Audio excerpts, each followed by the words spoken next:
This is not a beer review. This is evidence of a national tragedy. Actually, no, I'm telling a lie. It is a beer review. Good evening, all, and welcome to another video on All Hail the Ale. It's Saturday night, which means it's craft beer night, and the beer we're going for tonight, as I say, is evidence of a national tragedy. It's from Northern Monk and Surplus to Purpose. This one, it is the Wasted Hot Cross Bun Pale Ale. And that right there is the national tragedy. It goes into a little bit more detail on the back of the can, and this is frightening. Genuinely frightening, actually. 10.5 million hot cross buns are wasted every Easter. Change is inevitable. Food waste doesn't have to be.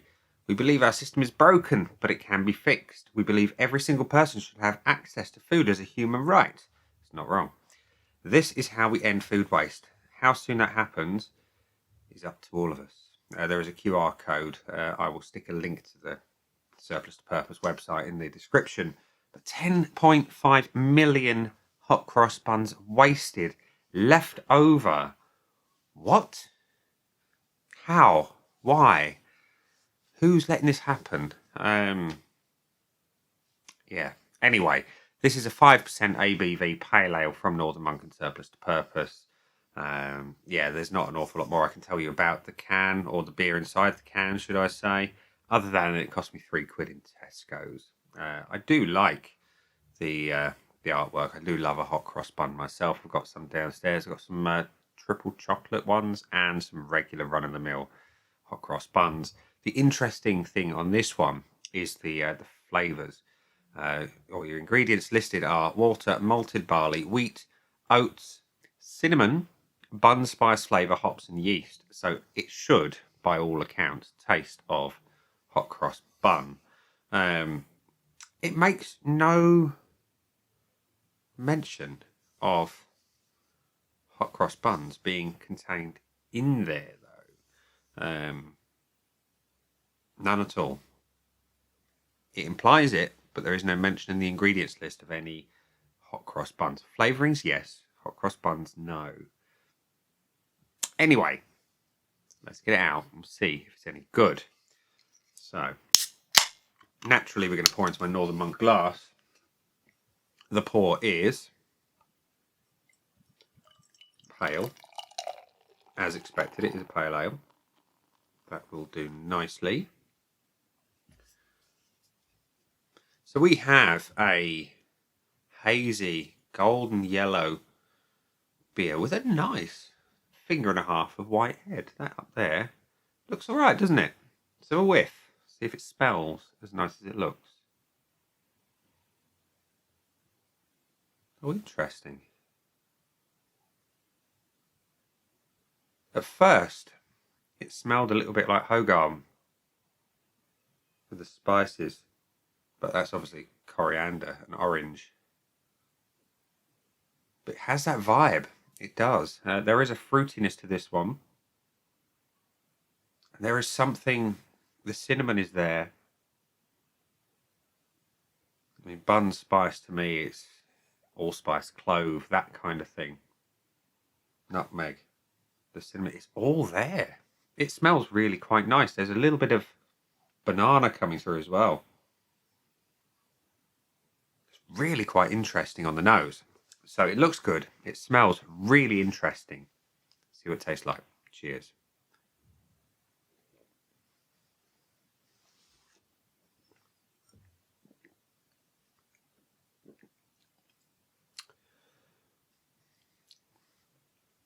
Yeah. It tastes kind of like you'd expect based on the ingredients, which I guess is a good thing.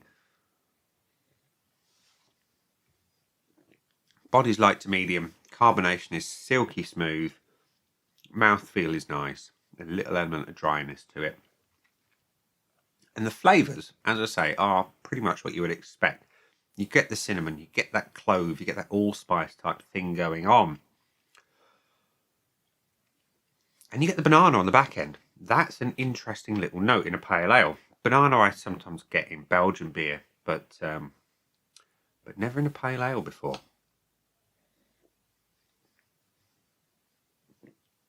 I know hot cross buns are naturally an Easter thing, but flavour profile on this would be lovely in the autumn. It's slightly spicy, warming, comforting, and different. And I like different on occasion.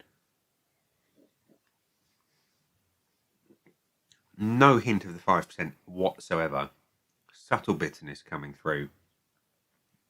It's got the makings of a decent pale ale.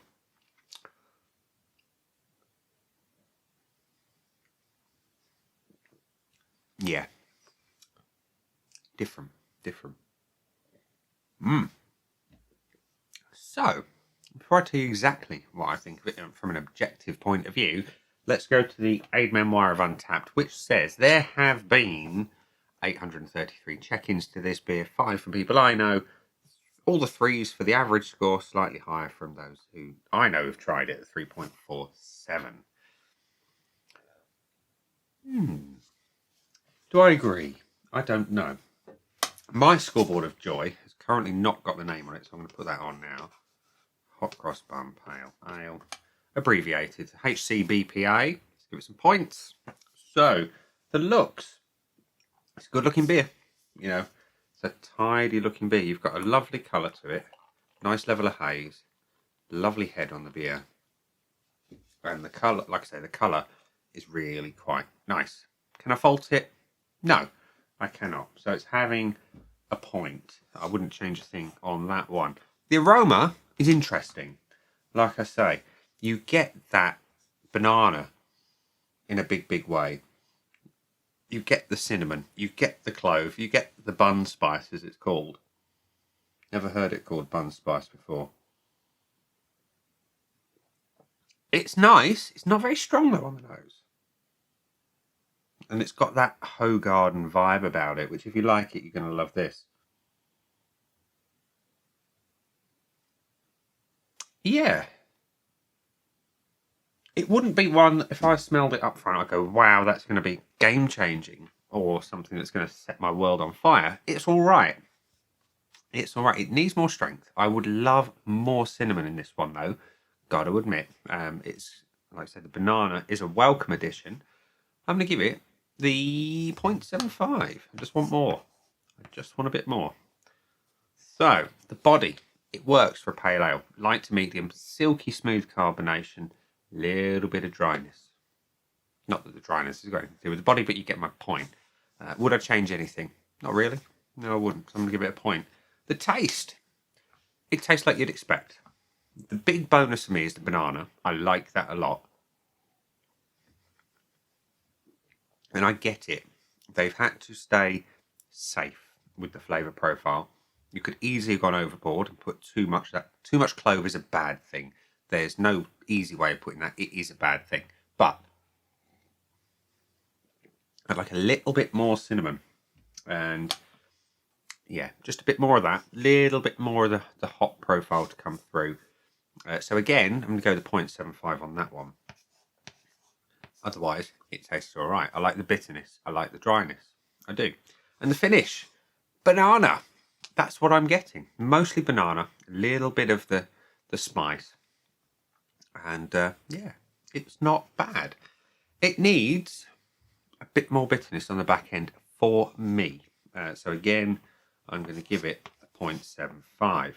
Which means that the Hot Cross Bun Pale Ale has got 4.25 out of 5 from me today. So it can't have the full bonus point, which we already know. Would I buy it again?